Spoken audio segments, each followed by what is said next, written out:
네 서방 명주를 끊어놓고 어디서 감히! 당장 나가거라! 서슬퍼런 호통에 서희가 문 밖으로 나동그라집니다. 얼음장 같은 흙바닥에 무릎이 툭 꺾여 부딪히는데 뒤이어 묵직한 마대 자루 하나가 머리 위로 떨어집니다. 네 처지에 딱 어울리는 미천이니 이것이나 끌어안고 살거라! 쾅! 대문 빗장이 육중하게 걸립니다. 사르르는 모진 바람이 스쳐도 서희는 입술만 파르르 떨 뿐 짧은 신음조차 터져 나오지 않습니다. 몸 하나 누일 처마도 없는데 이 썩은 콩 한 자루로 어찌 살란 말입니까? 가슴이 꽉 막혀 숨조차 벅찬데 참았던 눈물이 차가운 뺨을 타고 툭툭 떨어집니다.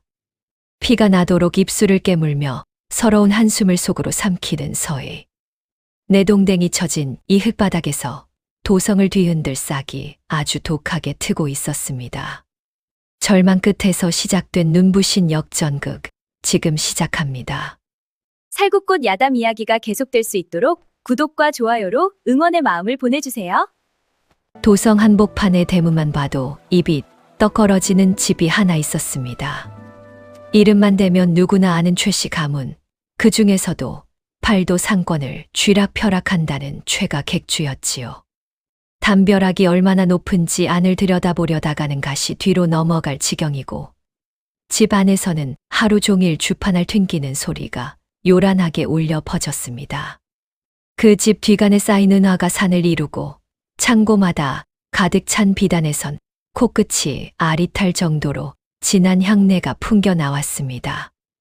이 집 안주인인 최씨 부인은 도성에서 소문난 여장부이자 돈 앞에서는 피도 눈물도 없는 지독한 구두쇠로 통했습니다. 비단 한 피를 팔아도 남들보다 서너 배는 더 남겨야 직성이 풀리는 양반이었지요. 하지만 세상 만사 모든 걸 돈으로 다 살 수는 없었나 봅니다. 최씨 부인에게는 금쪽 같은 아들이 하나 있었는데 이 아들이 혼이 난 지 채 반년도 안 되어 몹쓸 병에 걸려 자리에 눕고 말았습니다. 그때부터 집안에는 구수한 밥 냄새 대신 쓰고 독한 한약 다리는 냄새가 진동하기 시작했습니다. 며느리 서희는 잠 한숨 못 자고 아침부터 밤늦게까지 서방님 곁을 지켰습니다. 약탕기 앞에서 부채질을 하며 연기를 다 마셔도 서방님의 기침 소리 한 번에 가슴이 철렁 내려앉는 게 아내의 마음이었지요. 서희는 제 손가락이 배틀에 찢기고 부르트도록 일을 해서 약값을 보탰습니다. 남들 같으면 대갓집 며느리가 무슨 고생이냐 했겠지만 정작 시어머니 최씨 부인은 아들 약값조차 아까워하며 며느리를 쥐잡듯 잡았습니다. 결국 아들이 숨을 거두던 날 집안에는 곡소리보다 더 무거운 정적이 내려앉았습니다. 자식 잃은 어미의 슬픔도 잠시였을까요? 최씨 부인의 머릿속은 온통 다른 계산으로 바쁘게 돌아갔습니다. 아들도 죽고 자식도 없는 저 과부 며느리가 집안 재산을 축내지는 않을지, 행여나 제 몫을 챙겨나가겠다고 때를 쓰지는 않을지 걱정이 태산이었던 겁니다. 최씨 부인은 그 길로 독한 마음을 먹었습니다. 죽은 아들이 마지막으로 숨을 몰아쉬던 방에서 나오자마자 서희에게 입에도 담지 못할 더러운 누명을 씌워버렸습니다. 정숙하지 못한 행실로 남편의 정기를 앗아갔다며 도성 바닥에 추잡한 소문을 퍼뜨린 뒤 서희를 집 밖으로 내동댕이 쳤습니다. 최씨 가문의 높은 소슬대문이 육중하게 닫히는 소리는 마치 서희의 인생을 끊어버리는 도끼 소리 같았습니다. 대문 너머로 시어머니가 조롱하듯 던진 마대 자루 하나가 흙바닥에 툭 떨어졌습니다. 그 안에서 쏟아져 나온 것은 곰팡이가 잔뜩 피어 퀴퀴한 냄새가 진동하는 썩은 콩 한 자루였습니다. 비단 한 필, 은화 한 잎조차 아까워 남의 집 귀한 딸을 빈손으로 내쫓으면서도 장사꾼의 인색함은 끝까지 버리지 않았던 것입니다. 차가운 새벽 서리가 내려앉은 길바닥에 주저앉아 서희는 그 썩은 콩알들을 멍하니 바라보았습니다. 이것이 도성제일의 부잣집이라 칭송받던 최가 객주의 실체였습니다. 겉은 화려한 기와로 덮여 있었으나 그 속은 돈의 눈이 먼 괴물들이 사는 지옥이었지요. 서희는 떨리는 손으로 흙먼지 묻은 콩알 하나를 움켜쥐었습니다. 손끝에서 부스러지는 썩은 콩의 감촉이 서러웠지만 가슴속 깊은 곳에서는 무언가 뜨거운 불씨가 일렁이기 시작했습니다. 당신들이 나를 이 썩은 콩알처럼 버렸으니 내 기어이 이 콩알들로 당신들의 그 높은 담벼락을 무너뜨려 주리라. 비단 옷을 휘감고 거드름을 피우던 최 씨 부인의 오만한 목소리가 귓가에 쟁쟁하게 울려 퍼졌지만 서희는 이제 그 소리에 울지 않기로 했습니다. 도성 사람들은 다음 날 아침 쫓겨난 서희의 뒷모습을 보며 혀를 찼습니다.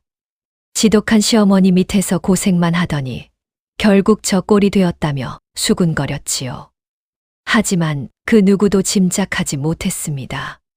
저 여인이 어깨에 맨 썩은 콩 한 자루가 훗날 도성의 상권을 뒤흔들고 그 오만한 최가 객주를 통째로 집어삼킬 무시무시한 장사의 밑천이 될 줄은 말입니다. 서희는 어둠이 채 가시지 않은 길을 따라 자신만의 새로운 상도를 세우기 위해 첫 발을 내디뎠습니다.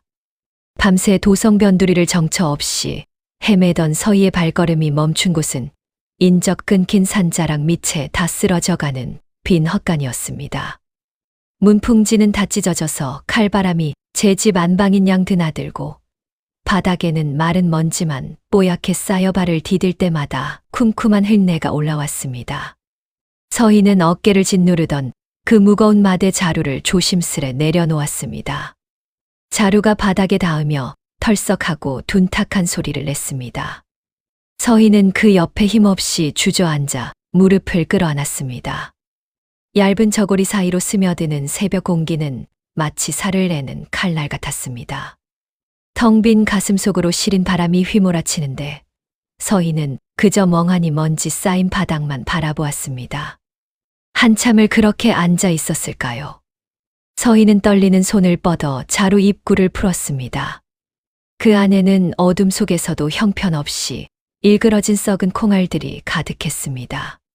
코를 찌르는 역한 곰팡내에 절로 미간이 찌푸려졌지만 서희는 콩알 하나를 집어들고 가만히 눈을 맞췄습니다. 남들은 오물이라며 고개를 돌릴 이 하찮은 것들이 지금 서희가 가진 전 재산이었습니다. 당장 오늘 밤 이슬을 피할 처마 하나 얻은 것도 기적이라 해야 할까. 서희는 헛간 뒤편에 있는 낡은 우물가로 향했습니다.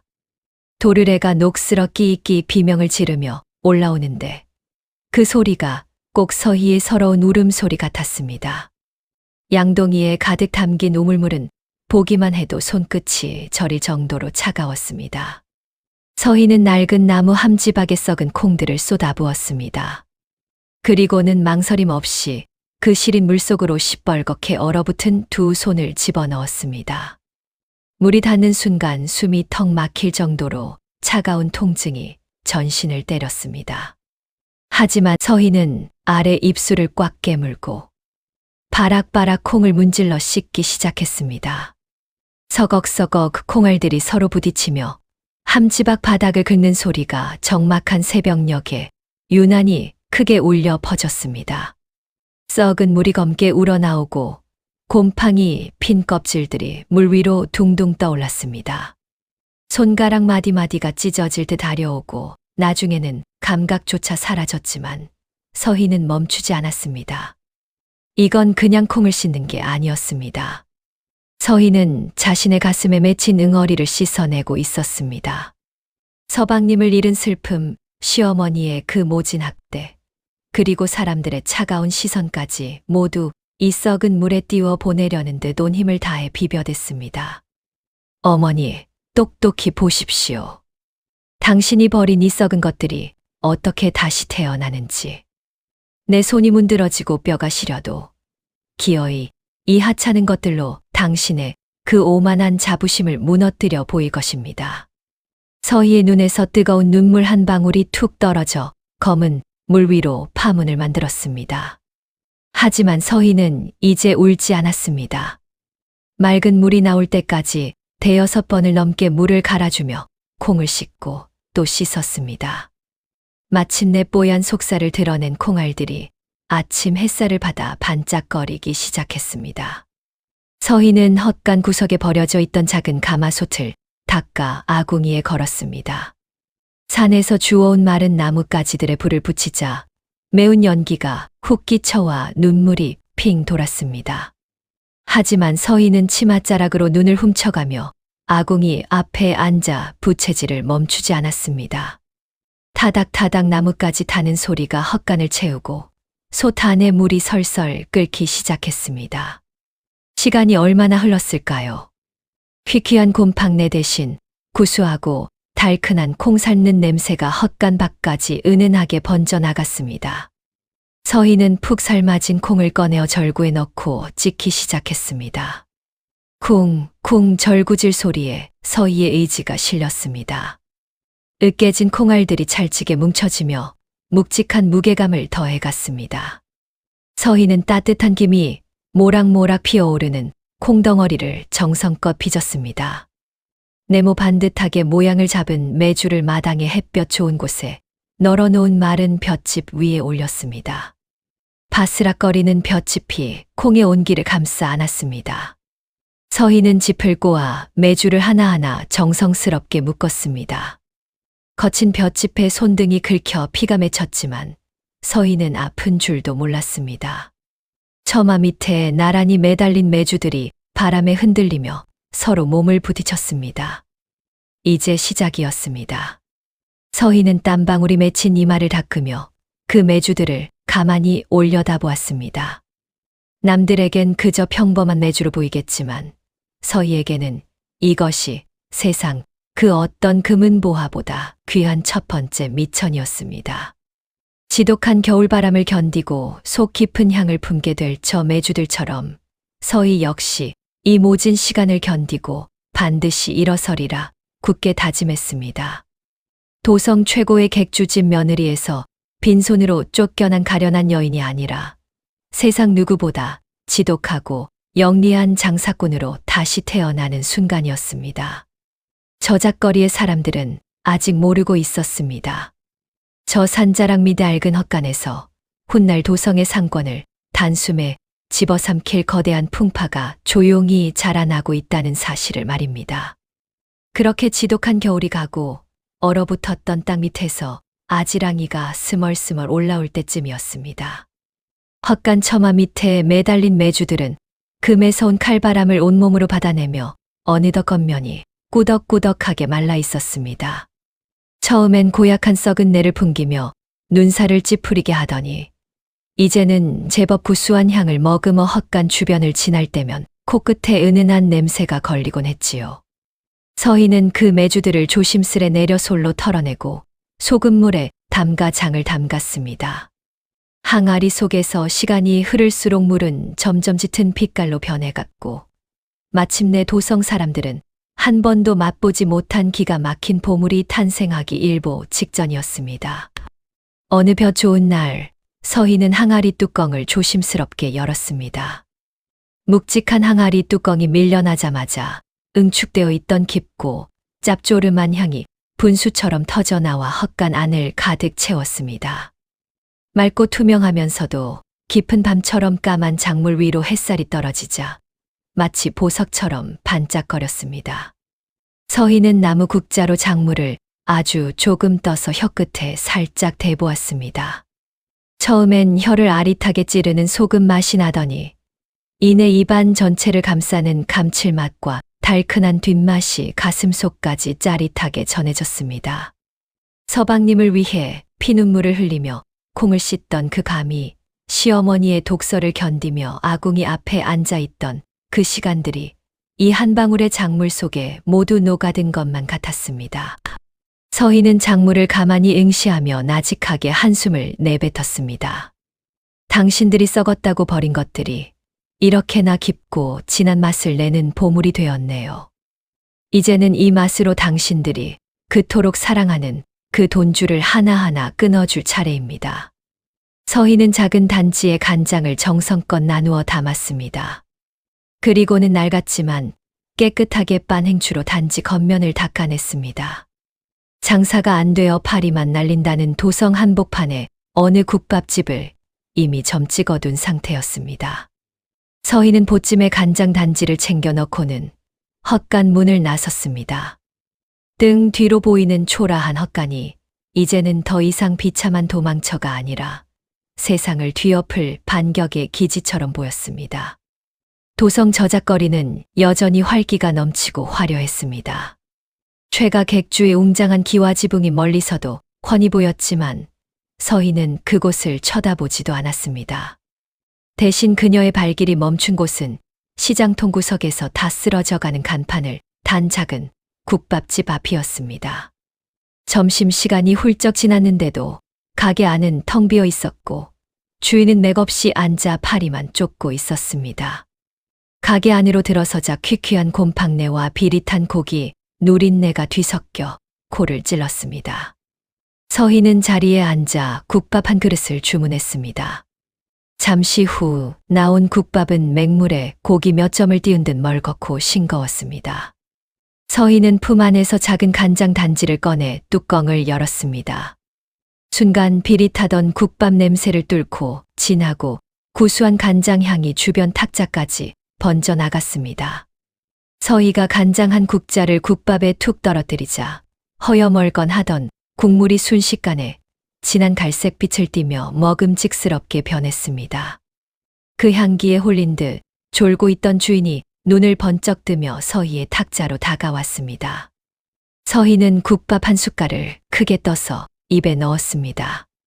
입안 가득 퍼지는 마법 같은 풍미에 서희의 입가에 옅은 미소가 번졌습니다. 이 맛입니다. 사람의 혀를 홀리고 발기를 붙잡고 결국엔 온 도성의 돈을 끌어모을 바로 그 맛. 서희는 넋을 놓고 자신을 바라보는 국밥집 주인을 향해 고개를 들었습니다. 서희의 차갑고도 단호한 눈빛이 주인의 눈에 박혔습니다.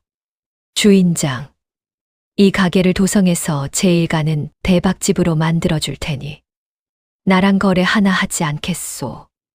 서희의 이 짧은 제안은 훗날 도성의 상권을 뒤흔들 거대한 태풍의 시작이었습니다. 최가 객주의 며느리에서 쫓겨난 여인이 아니라 세상의 이치를 꿰뚫는 비상한 장사꾼의 탄생을 알리는 서곡이었지요. 시장통의 소음과 국밥 끓는 김 사이로 서희의 야심찬 계획이 아주 조용하고도 강렬하게 꿈틀대고 있었습니다. 국밥집 주인은 넋이 나간 사람처럼 서희를 쳐다봤습니다. 다 쓰러져가는 가게에 앉아 팔이나 쫓던 처지에 비단옷은커녕 남루한 차림의 여인이 나타나 대박을 터뜨려 주겠다니요. 기가 찰 노릇이었지만 코끝을 맴도는 그 진하고 구수한 간장 향기의 주인은 저도 모르게 마른 침을 꿀꺽 삼켰습니다.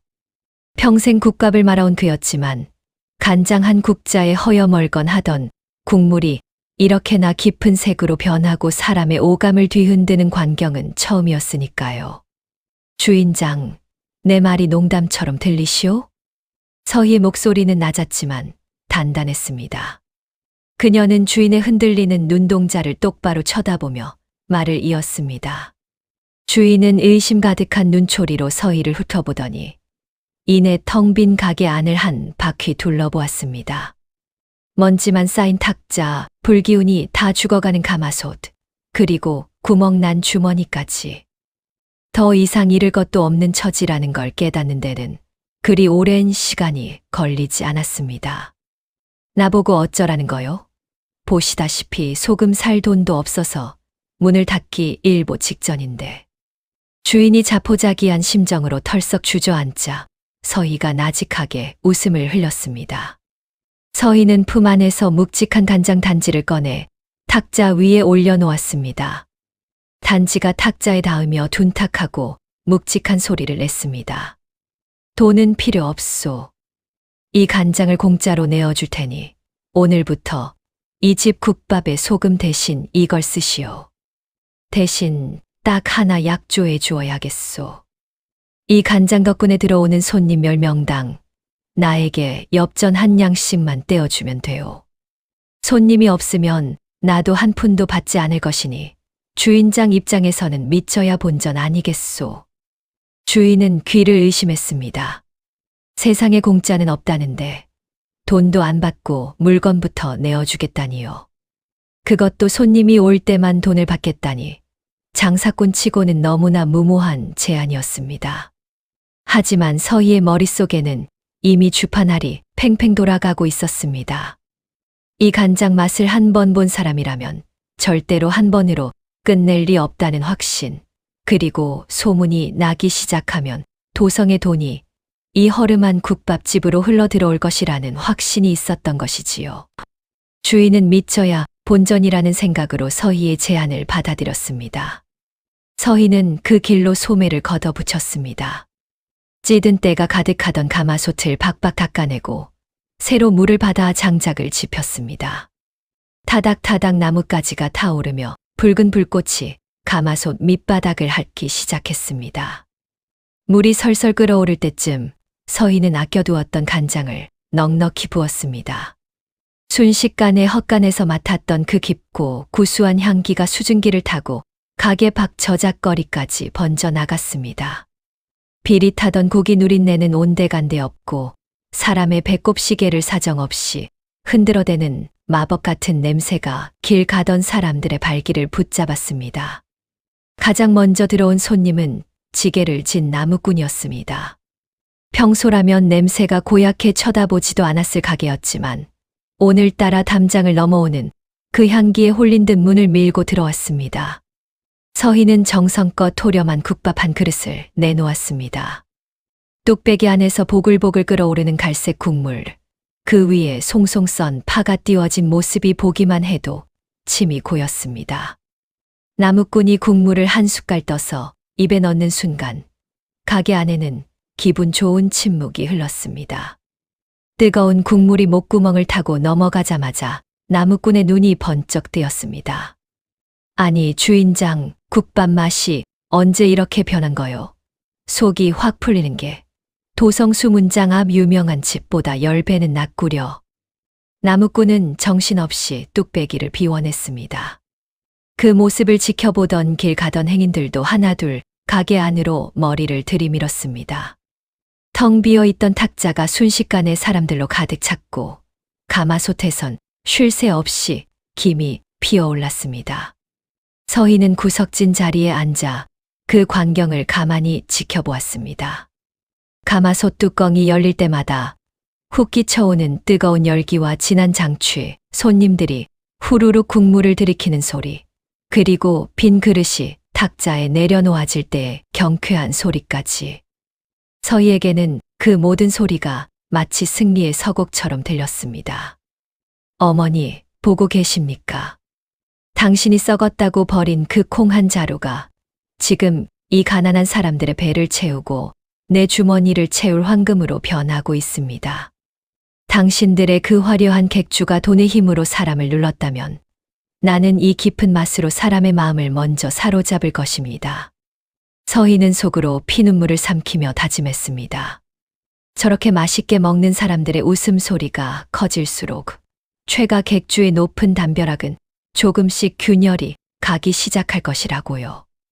날이 저물 무렵 국밥집 주인은 떨리는 손으로 전대를 풀었습니다. 평소 같으면 구경도 못했을 엽전들이 탁자 위로 짤랑거리며 쏟아졌습니다. 주인은 믿기지 않는다는 듯 엽전 무더기와 서희를 번갈아 쳐다봤습니다. 아이고, 아씨, 대체 이 간장에 무슨 짓을 하신 겁니까? 오늘 하루 판 게 지난 한 달 판 것보다 많습니다요. 주인은 약속대로 10명당 한 양씩 계산하여 서희에게 엽전 주머니를 내밀었습니다. 묵직한 주머니를 건네받는 서희의 손끝에 차가우면서도 든든한 금속의 촉감이 전해졌습니다.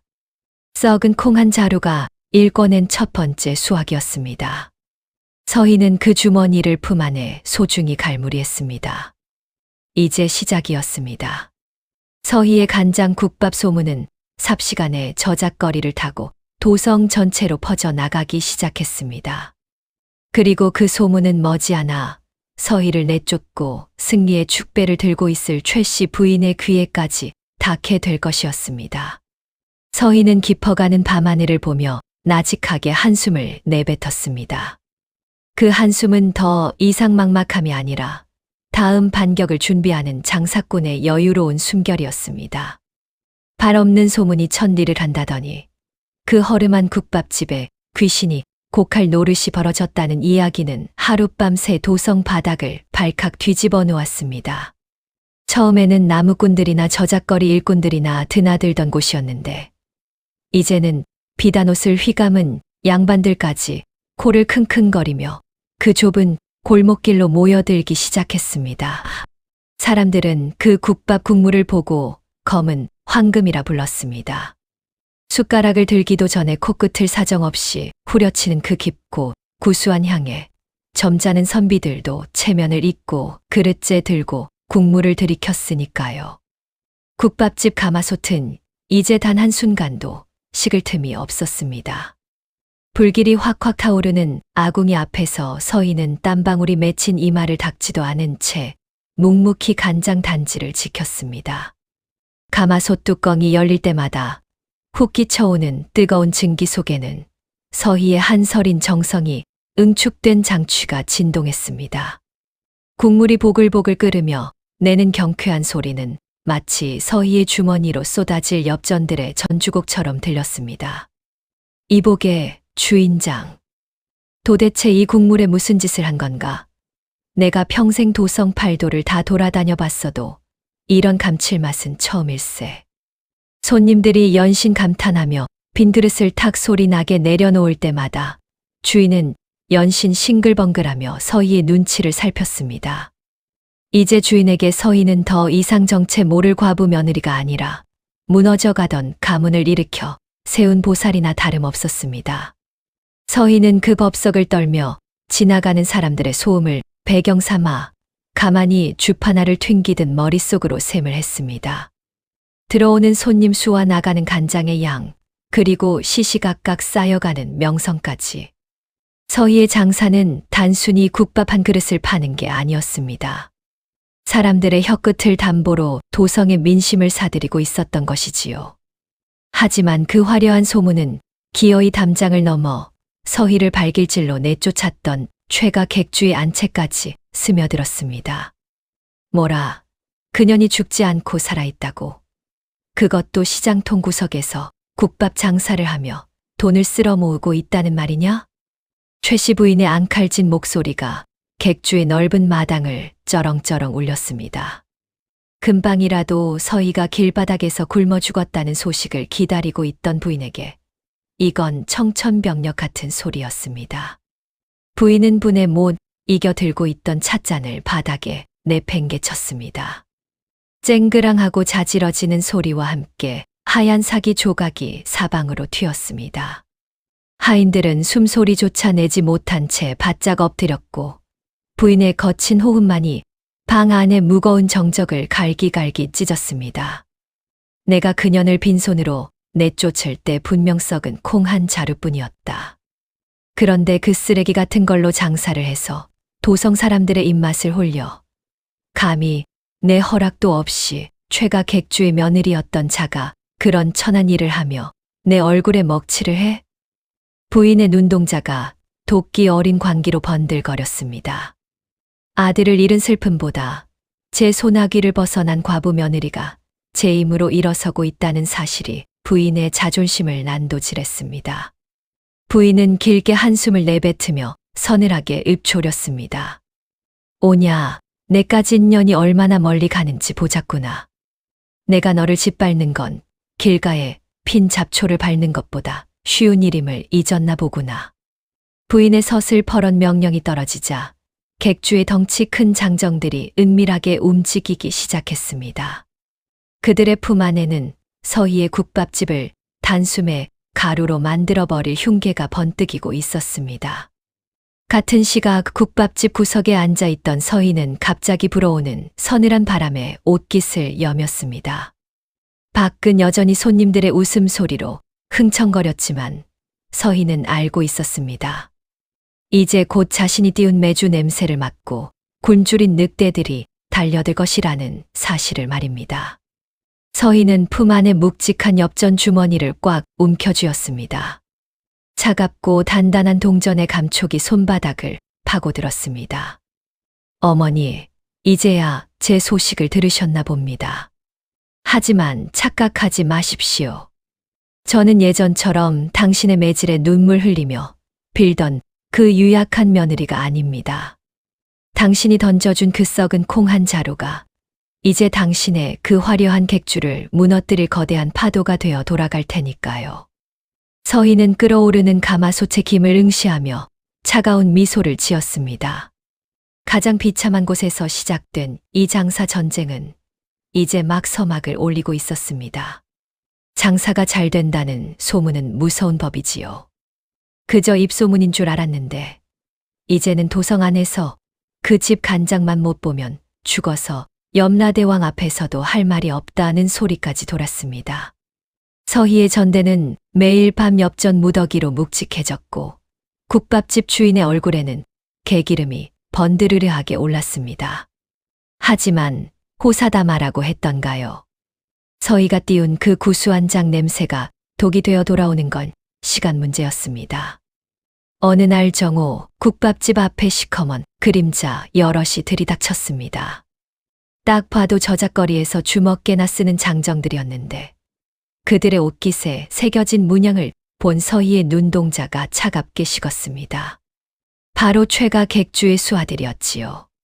손님들이 비명을 지르며 흩어지고 평화롭던 국밥집은 순식간에 아수라장이 되었습니다. 장정 하나가 가마솥을 발로 걷어차니 펄펄 끓던 진한 국물이 바닥에 쏟아지며 희연 연기를 내뿜었습니다. 이게 무슨 행패입니까? 주인이 벌벌 떨며 앞을 가로막았지만 장정들은 들은 척도 하지 않고 뒤뜰로 몰려갔습니다. 그곳에는 서희가 목숨처럼 아끼던 간장 항아리들이 나란히 놓여 있었지요. 장정들이 커다란 몽둥이를 휘두르자 챙그랑하며 항아리들이 박살 나기 시작했습니다. 수개월의 인내와 서희의 피눈물이 담긴 그 까만 작물들이 흘바닥으로 피처럼 흘러내렸습니다. 항아리 깨지는 소리가 날 때마다 서희의 가슴도 갈갈이 찢겨 나갔습니다.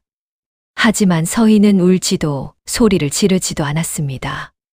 그저 부서진 옹기 조각 사이로 번져나가는 간장의 진한 향기를 맡으며 주먹을 꽉 쥐었을 뿐입니다. 장정들이 거들먹거리며 떠나간 자리에는 텅 빈 가마솥과 박살난 항아리 조각들만 뒹굴었습니다. 주인은 땅을 치며 통곡했지만 서희는 천천히 걸어가 바닥에 고인 작물을 손가락으로 찍어 맛보았습니다. 어머니, 고작 이 정도로 저를 꺾으려 하셨습니까? 제 손톱이 다 빠지도록 콩을 씻던 그 밤의 추위를 잊으셨나 봅니다. 이깟 항아리 몇 개 부순다고 해서 제 몸에 흐르는 장사꾼의 피까지 말릴 수는 없습니다. 서희는 부서진 항아리 조각을 맨손으로 주워 담았습니다. 날카로운 파편의 손끝이 베어 붉은 피가 간장과 섞여 흘러내렸지만 서희는 아픈 기색조차 없었습니다. 오히려 그녀의 입가에는 서늘한 미소가 걸렸습니다. 시어머니가 이런 식으로 나올 줄 이미 짐작하고 있었던 것이지요. 아니, 아씨, 이제 우린 다 끝났습니다요. 장을 다 쏟았으니 무슨 수로 국밥을 만단 말입니까? 주인이 울부짖자 서희가 나직한 목소리로 대답했습니다. 주인장 장사는 물건으로만 하는 게 아니라 사람의 마음으로 하는 것입니다. 어머니가 내 항아리를 깨뜨리셨으니 나는 어머니의 그 오만한 자부심을 깨뜨릴 준비를 해야겠소. 서희는 그 길로 저작거리의 뗄나무 상인들을 찾아갔습니다. 시어머니는 서희가 간장을 더 만들지 못하도록 도성의 모든 콩을 매점매석했다는 소문이 들려왔지만 서희의 생각은 달랐습니다. 콩이 없으면 다른 걸 팔면 그만이고 물건이 없으면 길목을 막으면 그만인 법이지요. 서희는 그동안 모아둔 엽전 주머니를 뗄나무 상인들 앞에 내놓았습니다. 도성 안의 모든 가마솥을 끓이고 고관대작들의 방구들을 데우는데 없어서는 안 될 그 흔한 나무들. 서희는 콩을 사는 대신 도성으로 들어오는 모든 땔감의 길목을 선점하기 시작했습니다. 최가 객주가 아무리 콩을 산더미처럼 쌓아두고 장사를 하려 한들 불을 지필 나무가 없으면 그게 무슨 소용이겠습니까? 콩은 썩어갈 것이고 밥은 짓지 못할 것이며 객주의 주방은 싸늘하게 식어갈 것입니다. 서희는 바로 그 점을 노린 것이지요. 항아리가 깨진 그날 밤, 서희는 헛간 처마 밑에 앉아 달빛을 보며 생각했습니다. 어머니, 이제 곧 도성 안의 모든 불길이 꺼질 것입니다. 그때가 되면 어머니가 저를 찾아와 무릎을 꿇고 나무 한 단만 달라고 애걸하게 되겠지요. 제가 버려진 그 흙바닥에 똑같이 엎드리게 만들어 드리겠습니다. 서희의 내면 독백은 밤 공기보다 차갑고 날카로웠습니다. 썩은 콩 한 자루로 시작된 이 싸움은 이제 누가 더 독한지를 겨루는 장사 전쟁으로 번져가고 있었습니다. 옹기 조각에 베인 손의 상처가 아물기도 전에 서희는 이미 도성의 숨통을 트어줄 거대한 거미줄을 치고 있었던 것입니다. 앞서 장정들이 들이닥쳐 항아리를 다 박살내고 갔을 때만 해도 저작거리 사람들은 이제 저 가련한 여인도 끝이 났구나 싶어 혀를 차며 지나갔습니다. 바닥에 흥건하게 고인 까만 작물이 꼭 서희의 눈물처럼 보였으니까요. 하지만 우리 서희가 누굽니까? 그 썩은 콩 한 자루로 기적을 일궈낸 장사의 천재 아니겠습니까? 항아리가 깨진 국밥집 뒷마당에는 며칠이 지나도록 진동하는 장취가 가실 줄을 몰랐습니다. 그런데 참 묘한 일이지요. 그 냄새가 원망의 냄새가 아니라 지나가는 사람들의 코끝을 더 간절하게 자극하는 겁니다. 사람들은 깨진 옹기 조각을 묵묵히 치우는 서희의 뒷모습을 보며 최가 객주의 지독함에 몸서리를 쳤고 동시에 저 아까운 장맛을 다시는 못 보게 될까봐 자기 일처럼 안달이 났습니다. 서희는 그 민심의 흐름을 놓치지 않았습니다. 서희는 손끝에 박힌 사기 조각을 뽑아내며 나직하게 숨을 내뱉었습니다. 상처에서 배어나온 핏방울이 차가운 흙바닥에 툭 떨어집니다.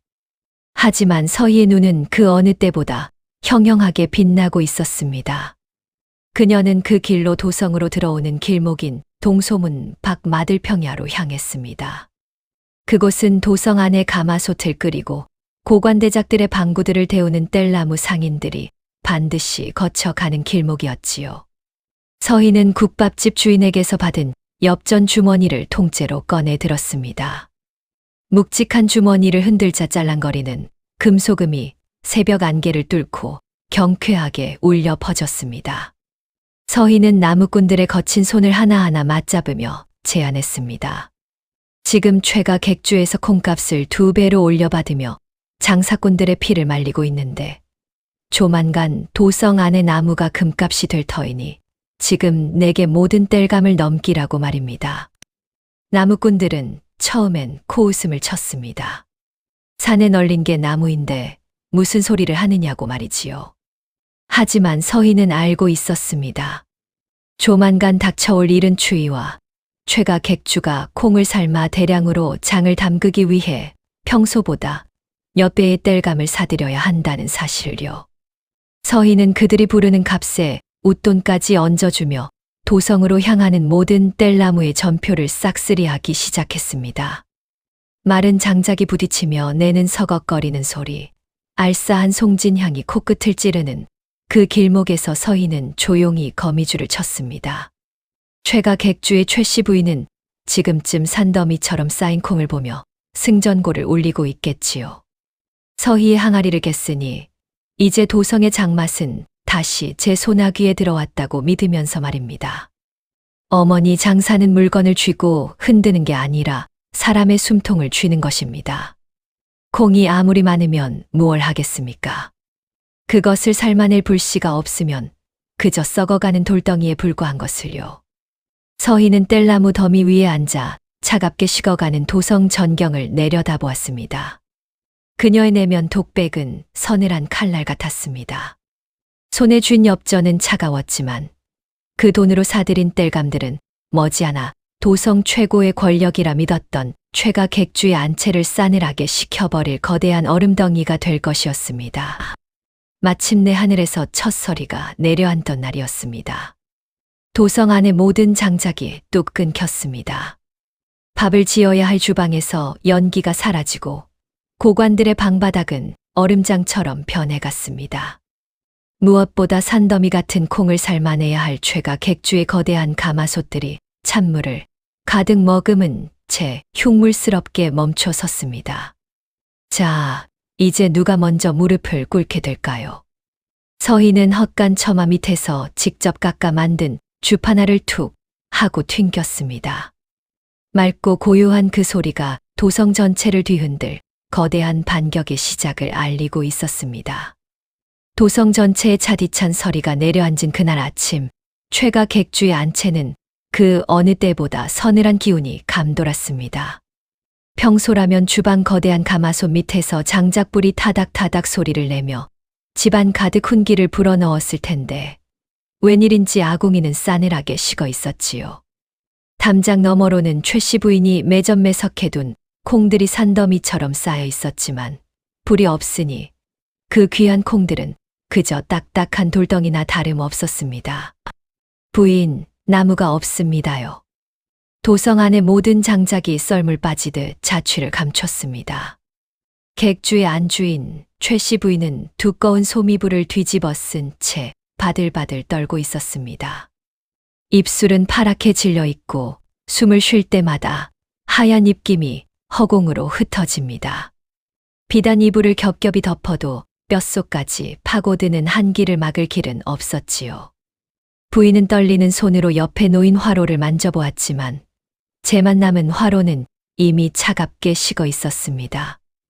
나무가 없다니 도성 안에 그 많은 나무꾼들이 다 어디로 갔단 말이냐. 당장 금을 주고서라도 나무를 구해오지 못해. 부인의 앙칼진 호통이 방 안의 정적을 깼지만 대답하는 집사의 목소리에는 힘이 없었습니다. 최가 객주가 콩을 독점하여 장맛으로 도성을 장악하려던 그 야심찬 계획은 장작 하나를 구하지 못해 첫 삽조차 뜨지 못한 채 멈춰 서 있었습니다. 더 기가 막힌 건 창고에 쌓인 콩들이었습니다. 습기를 머금은 채 삶아지지 못한 콩더미에서 퀴퀴하고 비릿한 냄새가 올라오기 시작했거든요. 시어머니가 서희에게 던졌던 그 썩은 콩의 냄새가 이제는 제 집 앞마당에서 진동하고 있었던 겁니다.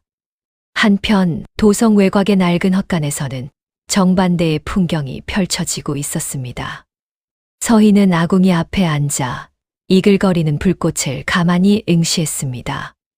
잘 마른 장작이 불길을 머금고 타오를 때마다 내는 경쾌한 타닥 소리, 그리고 방 안을 가득 채우는 묵직하고 든든한 온기.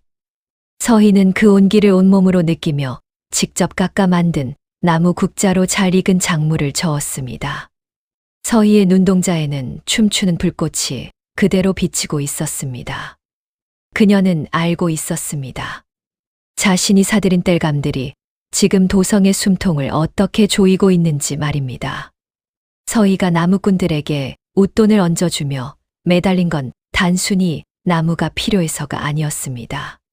최가 객주라는 거대한 공룡이 움직이기 위해 반드시 필요한 불을 빼앗아 버린 것이지요. 서희는 타오르는 불길을 향해 나직하게 읊조렸습니다. 어머니, 비단옷이 따뜻하십니까? 산더미 같은 콩을 보고 있으면 배가 부르시냐 말입니다. 불이 없는 객주는 그저 얼어붙은 무덤일 뿐이지요. 당신이 내게 던져준 그 차가운 흙바닥의 한기를 이제는 그 화려한 안채에서 온전히 느껴보십시오. 서희의 내면 독백은 타오르는 장작 소리보다 더 뜨겁고 날카로웠습니다. 그녀는 부서진 옹기 조각에 베었던 제 손가락을 가만히 내려다보았습니다. 상처는 아물었지만 그날의 수치심은 흉터처럼 남았습니다. 서희는 그 흉터를 매만지며 이제 곧 무릎을 꿇고 제 발밑으로 기어올 최가 객주의 사람들을 기다렸습니다. 다급해진 최 씨 부인은 도성 최고의 장작 상인들을 하나하나 수소문하기 시작했습니다. 하지만 돌아오는 대답은 한결같았습니다. 이미 누군가가 전표를 싹쓸이해갔고 그 나무들은 지금 도성 외곽의 어느 이름 모를 창고에 쌓여 있다는 것이었지요. 부인은 분노로 몸을 떨며 주먹으로 탁자를 내려쳤습니다. 대체 누구냐? 어떤 놈이 감히 최가 객주의 길목을 막는단 말이냐? 당장 그 자가 누군지 알아내. 부인의 명령에 하인들이 사방으로 흩어졌습니다. 그리고 반나절이 채 지나지 않아 집사가 사색이 된 얼굴로 뛰어들어왔습니다. 부인, 그게 나무를 쥐고 있는 자가 저번에 내쫓으셨던 그 작은 댁 며느리라 합니다요. 순간 최 씨 부인의 숨이 턱 막혔습니다. 방금까지 한기에 떨던 몸이 분노와 경악으로 뜨겁게 달아올랐습니다. 썩은 콩 한 자루를 던져주며 길바닥에서 되질하던 그 가련한 여자가 지금 제 집안의 숨통을 틀어쥐고 있다는 사실이 믿기지 않았습니다. 부인은 비틀거리며 벽을 짚었습니다. 감히 그년이 나를 상대로 장난질을 쳐. 부인의 눈동자가 도끼로 번들거렸습니다. 하지만 서희의 계획은 여기서 끝이 아니었습니다. 땔감을 틀어쥐는 건 시작에 불과했지요. 서희는 이제 최 씨 부인이 쌓아둔 그 엄청난 양의 콩을 아주 합법적이고도 잔인한 방식으로 자신의 소나귀로 가져올 준비를 하고 있었습니다. 도성의 차가운 바람을 타고 헛간에서 피어오른 구수한 장 냄새가 최가 객주의 안마당까지 전해졌습니다. 그것은 서희의 승리를 알리는 전령이자 최 씨 부인에게는 죽음보다 더한 굴욕의 시작이었습니다. 서희는 헛간 문을 열고 눈 덮인 산등성을 바라보았습니다. 이제 곧 사냥감이 덫에 걸려들 시간이었지요. 최 씨 부인은 기가 막혀 헛웃음이 터져 나왔습니다. 자신이 길바닥에 퇴하고 뱉어버린 그 가련한 며느리가 감히 도성 전체의 아궁이 불길을 틀어쥐고 제 목을 조여올 줄은 꿈에도 몰랐던 것이지요. 부인은 사들인 콩더미가 썩어가는 비릿한 냄새를 참지 못하고 코를 감싸 쥐었습니다. 돈이면 안 되는 게 없다고 믿고 평생을 살아왔는데 당장 뼛속까지 파고드는 이 한기 앞에서는 수만 양의 은화도 그저 차가운 돌덩이일 뿐이었습니다. 부인은 독한 마음을 먹고 도성에서 제일 가는 힘 있는 관원들을 움직이려 했습니다. 상도가 어긋났다느니 땔감을 매점매석하는 고얀 자를 벌해야 한다느니 하며 사방으로 줄을 댔지요. 하지만 서희의 수단은 최 씨 부인의 생각보다 훨씬 더 치밀하고 영리했습니다. 서희는 이미 도성의 가난한 백성들에게는 땔감을 헐값에 풀어서 민심을 얻어놓은 상태였거든요. 관원들이 나서려 해도 엄동설 안에 백성들을 살린 은인을 어찌 처벌하느냐는 여론에 밀려 다들 눈치만 보며 뒷짐을 질 수밖에 없었습니다.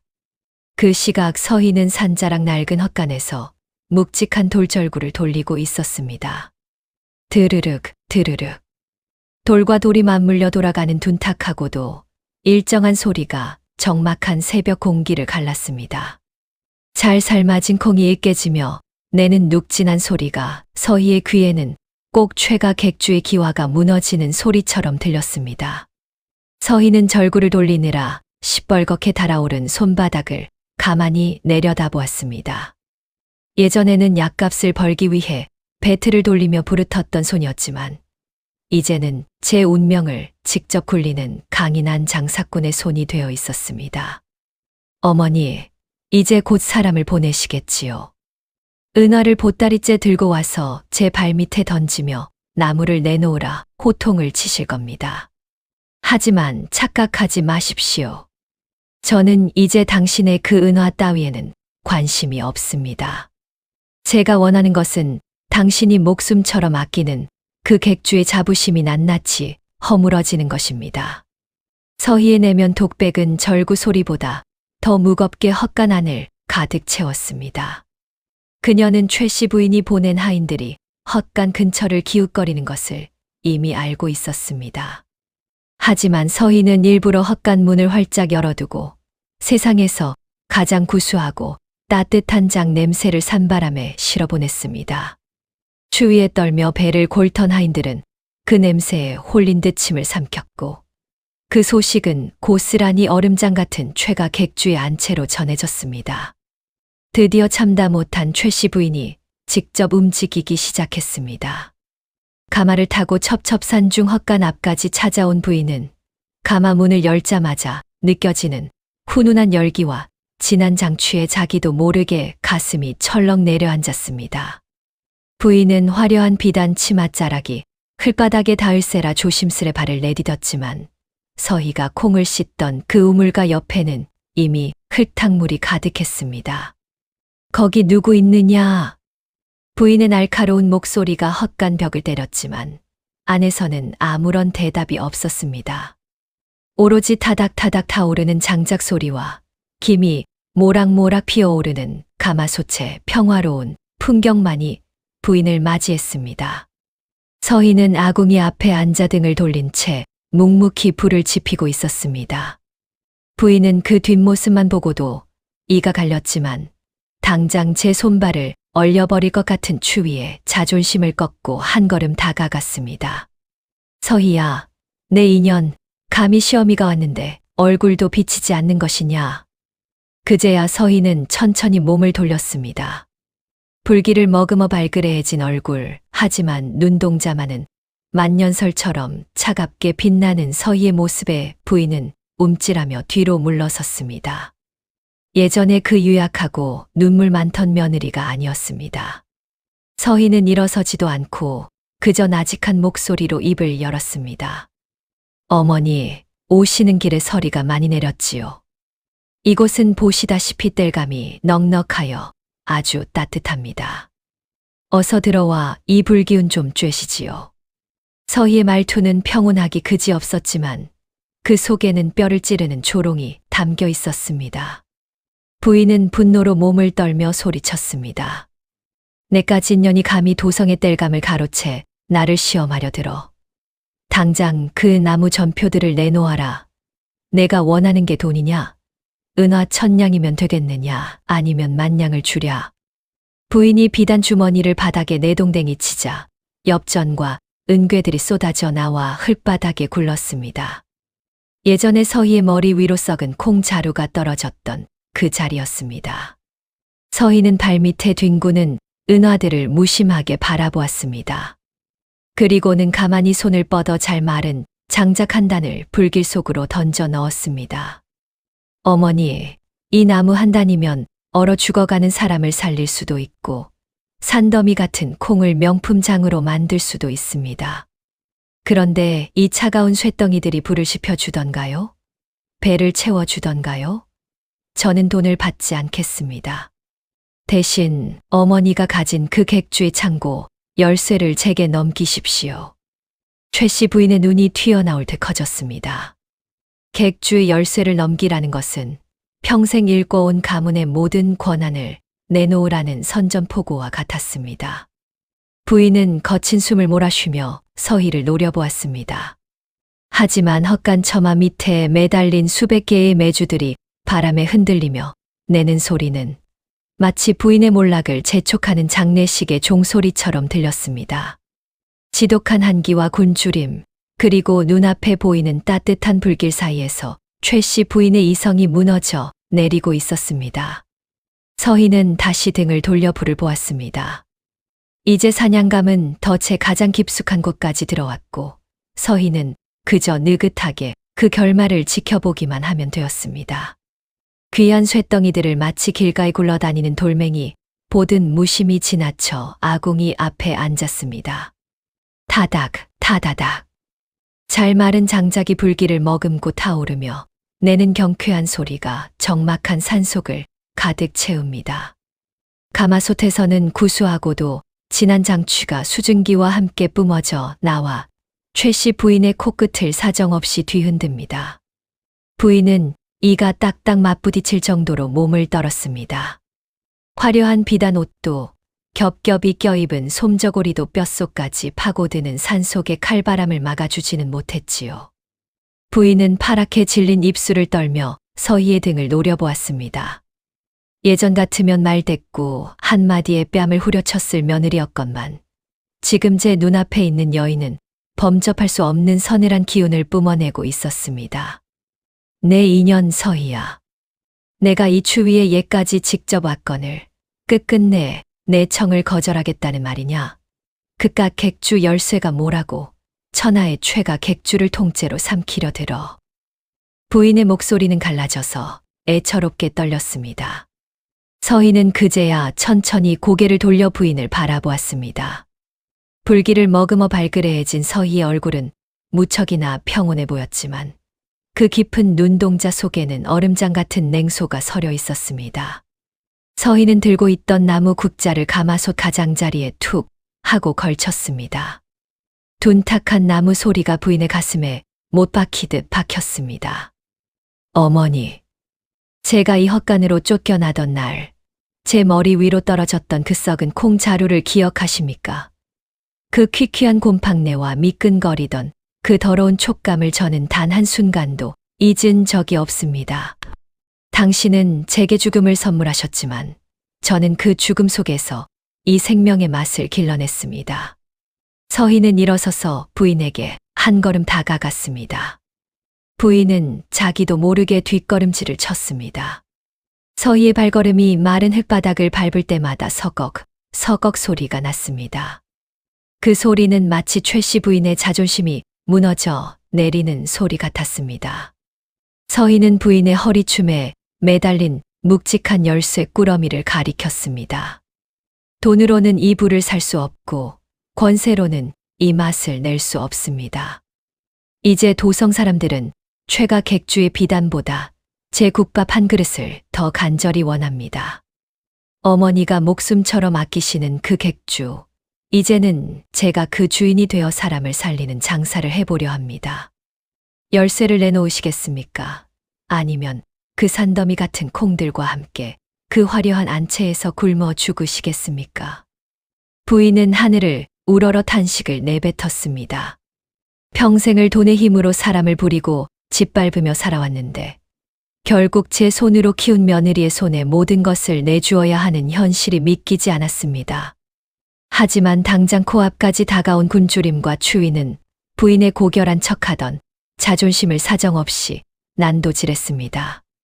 부인의 손이 부르르 떨리더니 마침내 허리춤에 있던 쇠열쇠 꾸러미를 풀어 바닥에 던졌습니다. 쟁그랑. 쇠덩이들이 부딪히며 내는 비명 같은 소리가 헛간 마당을 울렸습니다. 서희는 천천히 허리를 숙여 그 열쇠를 집어들었습니다. 손바닥에 닿는 쇠의 차가운 감촉이 오히려 뜨겁게 느껴졌습니다. 서희는 열쇠를 꽉 움켜쥐고 눈을 감았습니다.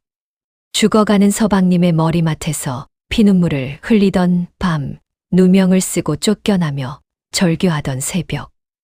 그 모든 고통의 조각들이 이 열쇠 하나에 씻겨 내려가는 기분이었습니다. 가져가거라. 내년이 기어이 내 숨통을 끊는구나. 하지만 잊지 마라. 그 자리가 얼마나 무겁고 무서운 자리인지 조만간 깨닫게 될 것이니.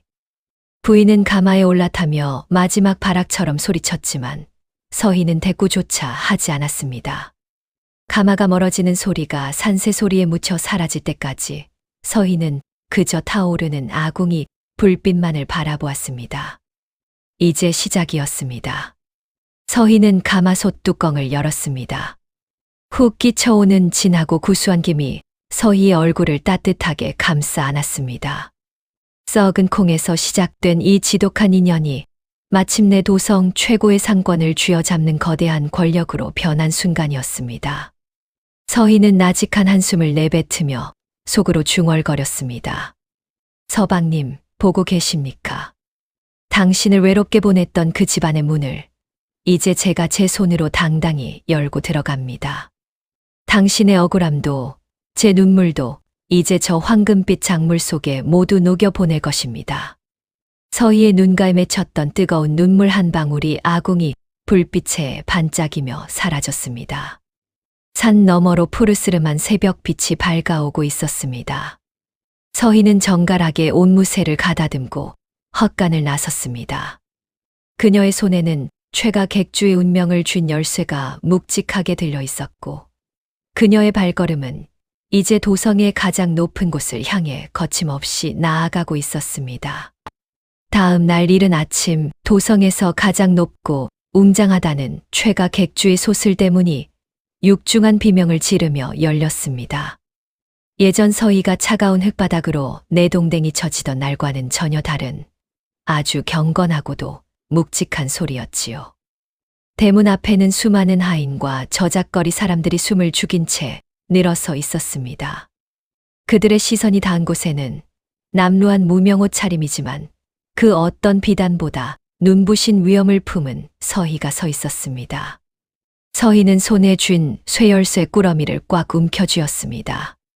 차가운 금속의 감촉이 손바닥을 파고들 때마다 지난날의 서름이 파도처럼 밀려왔지만 서희는 단단하게 발을 내디뎌 문턱을 넘었습니다. 객주 앞마당으로 들어서자마자 코를 찌르는 것은 구수한 장 냄새가 아니라 최 씨 부인이 욕심껏 쌓아두었던 콩들이 썩어가는 비릿하고 역한 냄새였습니다.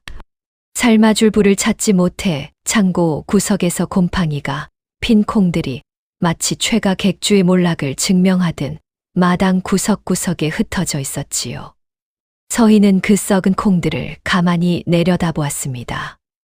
예전에 자신이 머리 위로 맞았던 그 콩알들이 환영처럼 겹쳐 보였습니다. 서희는 허리춤에서 비단 손수건을 꺼내 코를 막는 대신 그 썩은 콩 한 줌을 맨손으로 집어들었습니다. 미끈거리는 감촉이 손가락 사이로 흐르지만 서희는 눈 하나 깜빡하지 않았습니다. 어머니, 이 썩은 것들을 보십시오. 당신이 지키려 했던 그 알량한 재산이 지금 어떤 모습으로 변했는지 말입니다. 사람의 진심을 외면하고 오직 쇳덩이만 쫓던 당신의 욕심이 결국 이 집안의 근간이었던 콩들까지 이렇게 병들게 만들었습니다. 서희의 나직한 목소리가 적막한 마당에 낮게 깔렸습니다. 안채 대청마루에 초췌한 모습으로 앉아있던 최 씨 부인은 그 소리에 몸을 부르르 떨었습니다. 화려한 가구와 비단 병풍으로 둘러싸여 있었지만 불이 꺼진 방 안의 한기는 부인의 뼛속까지 시리게 파고들고 있었지요. 부인은 서희의 당당한 눈빛을 마주할 용기가 없어 고개를 푹 숙였습니다. 평생을 호령하며 살던 그 기세는 온데간데 없고 그저 추위에 떠는 초라한 노파의 모습만 남았습니다. 서희는 부인 앞에 다가가 썩은 콩을 바닥에 다시 떨어뜨렸습니다. 콩알들이 바닥에 부딪히며 내는 둔탁한 소리가 부인의 가슴을 후벼 팠습니다. 저는 이제 이 썩은 것들을 모두 치우고 진정한 생명의 기운을 채우려 합니다. 당신이 내쫓았던 이 며느리가 당신이 버린 그 썩은 콩 한 자루로 어떻게 다시 일어섰는지 똑똑히 보셨을 테지요. 장사는 이문을 남기는 게 아니라 사람의 마음을 얻는 것이라는 걸 이제는 제가 이 객주의 주인으로서 보여드리겠습니다. 서희는 하인들에게 명령하여 헛간에서 가져온 자신의 간장 단지들을 마당 한가운데 늘어놓게 했습니다. 뚜껑을 열자마자 썩은 냄새를 단숨에 압도하는 깊고 구수한 향기가 수증기처럼 피어올라 객주 전체를 감싸 안았습니다. 그 향기를 맡은 하인들의 얼굴에 비로소 생기가 돌기 시작했고 밖에서 지켜보던 사람들도 환호성을 질렀습니다. 서희는 그 길로 객주 창고의 문을 활짝 열었습니다. 가난한 백성들에게는 곳간을 열어 곡식을 나누어 주고 콩을 가져온 상인들에게는 정당한 값을 치러주었습니다. 서희의 손길이 닿는 곳마다 차갑게 식어있던 최가 객주에 다시금 뜨거운 온기가 돌기 시작했습니다. 아궁이마다 장작불이 타오르고 가마솥에서는 김이 모락모락 피어오르며 사람 냄새 나는 집안으로 변해갔지요. 최 씨 부인은 결국 자신의 방을 내주고 별채로 물러나야 했습니다. 서희는 부인을 내쫓지는 않았습니다. 그것이 진정으로 사람을 품는 장사꾼의 도리라고 믿었기 때문이지요. 모든 소란이 잦아든 깊은 밤, 서희는 서방님이 생전에 기거하던 방 앞에 섰습니다. 달빛이 내려앉은 툇마루에 앉아 서희는 품 안에서 닳고 다른 가락지 하나를 꺼냈습니다. 서방님이 마지막 숨을 거두며 쥐어주었던 고생만 시켜 미안하다던 그 약속의 징표였습니다. 서희는 가락지를 가슴에 품고 하염없이 눈물을 흘렸습니다. 하지만 그 눈물은 더 이상 슬픔이나 원망의 눈물이 아니었습니다. 모진 풍파를 견뎌내고 비로소 당당하게 지켜낸 자신의 삶에 대한 깊은 위로였습니다. 서방님, 이제야 제가 돌아왔습니다. 당신을 외롭게 했던 이 차가운 집안을 이제는 사람들의 웃음소리가 끊이지 않는 따뜻한 곳으로 바꾸어 놓았습니다. 당신이 제게 주셨던 그 짧은 사랑이 저를 이 모진 세상에서 버티게 한 가장 큰 미천이었습니다. 서희의 내면 독백이 밤바람에 실려 은은하게 퍼져나갔습니다. 다음 날 아침 도성 사람들 사이에는 새로운 전설이 생겨났습니다. 썩은 콩 한 자루로 도성 최고의 상권을 쥔 여인, 돈보다 사람의 마음을 귀하게 여기는 대행수 서희의 이야기였지요.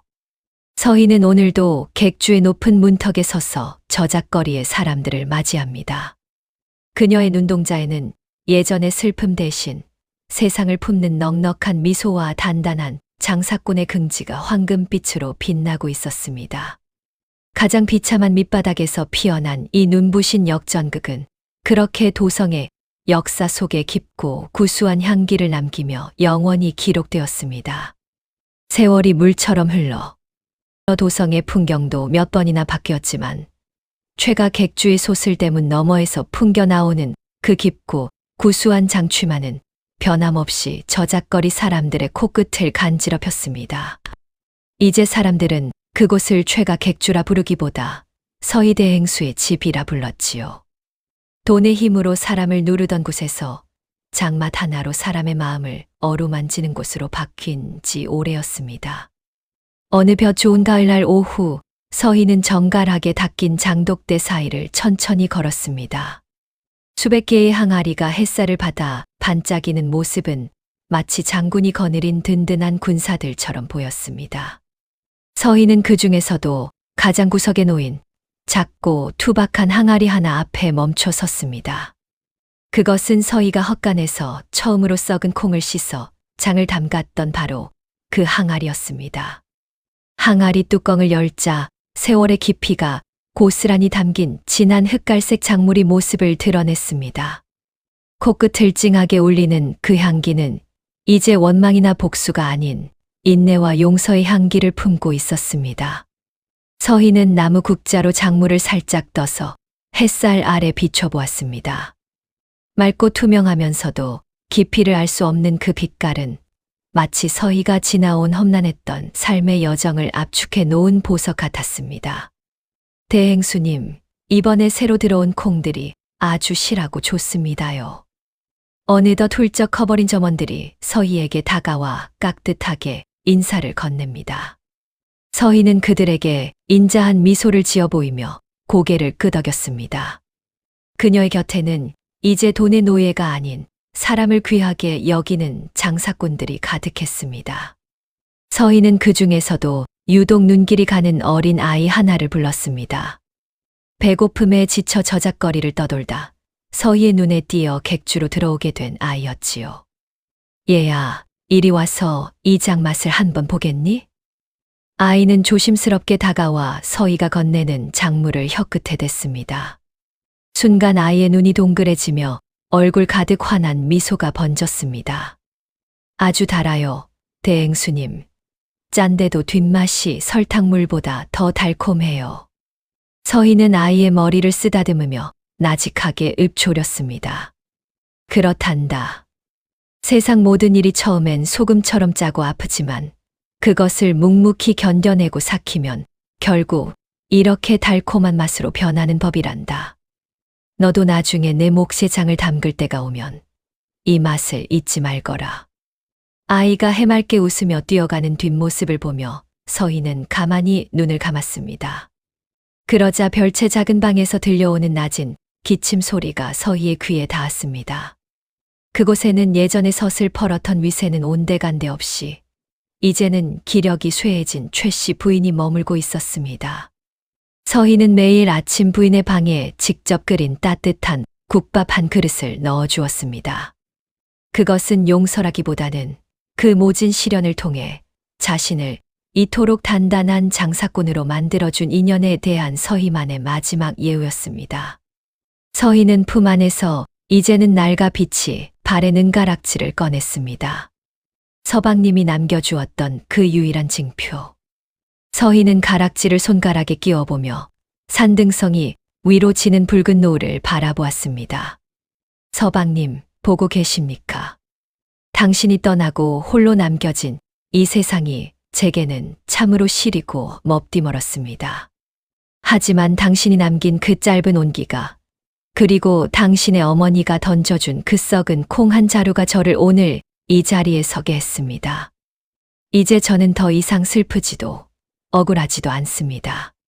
제 손으로 빚어낸 이 깊은 맛이 세상을 조금이나마 더 따뜻하게 만들고 있으니까요. 서희의 내면 독백은 가을바람을 타고 은은하게 퍼져나갔습니다. 저작거리의 사람들은 오늘도 서희의 국밥집 앞에서 줄을 서며 그녀의 이야기를 전설처럼 주고받습니다. 썩은 콩 한 자루로 도성을 평정한 여인, 가장 낮은 곳에서 가장 높은 맛을 찾아낸 대행수 서희. 그녀의 이야기는 여기서 끝을 맺지만 그녀가 남긴 그 구수하고 진한 사람 냄새는 앞으로도 오랫동안 도성의 골목골목을 채울 것입니다. 썩은 것이 보석이 되고 눈물이 웃음이 되는 그 기적 같은 장사 이야기는 세월이 흘러도 변하지 않는 소중한 교훈이 되어 우리 곁에 머물겠지요. 서희는 조용히 항아리 뚜껑을 덮었습니다. 텅 비어 있던 그녀의 가슴 속에는 이제 도성 전체를 품고도 남을 넉넉한 온기가 가득 차 있었습니다. 저녁 노을을 등지고 돌아서는 서희의 뒷모습은 세상 그 어떤 화려한 비단보다도 아름답고 당당하게 빛나고 있었습니다. 오늘의 이야기는 여기까지입니다. 재밌게 잘 들으셨나요? 세상살이가 참 얄궂지요. 죽자 사자 애를 써도 돌아오는 건 차가운 멸시뿐이고 때로는 오늘 서희처럼 내 앞길에 썩은 콩 한 자루만 덩그러니 던져진 것 같은 날이 분명히 있습니다.